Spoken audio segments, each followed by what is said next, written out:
सत्यनारायणाची पूजा आणि हळदी कुंकू असा महिलांचा आमचा कार्यक्रम होता आणि आम्ही महिला करतो कारण सतत पुरुषांवरती 3 आमच्या इथले अमराठी लोक आहेत, ते सतत वादविवाद करतात, म्हणून आम्ही फक्त महिलांनी मिळून कार्यक्रम करायचं ठरवलेलं.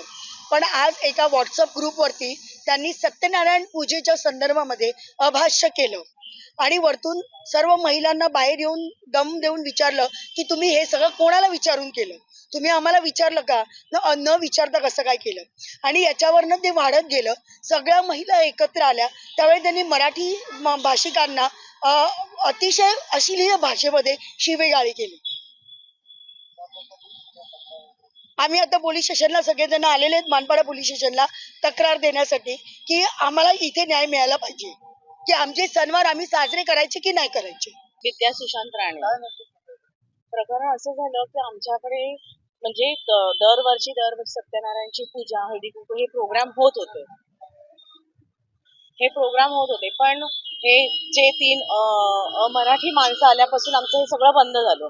त्यामुळे आम्ही सगळ्या महिलांनी सहभाग घेऊन गेल्या वर्षी सुद्धा हळदी कुंकवाचा कार्यक्रम पार केला होता आणि यावेळी आम्ही हळदी कुंकू प्लस सत्यनारायण पूजा आयोजित केली होती.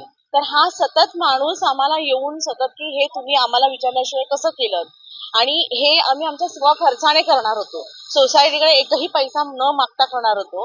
आणि त्याने आता म्हणजे मराठी माणसांना अशी शिवीगाळ करूनच आमचं त्याने हे म्हणून आम्हाला इथे कंप्लेंट करायला यावी लागली. एक कारवारी आहे, एक कॅथलिक, आणखीन एक लल्लन. आता मला तसं सांगता येत नाही, तो गुजराती. एबीपी माझा, उघडा डोळे बघा नीट.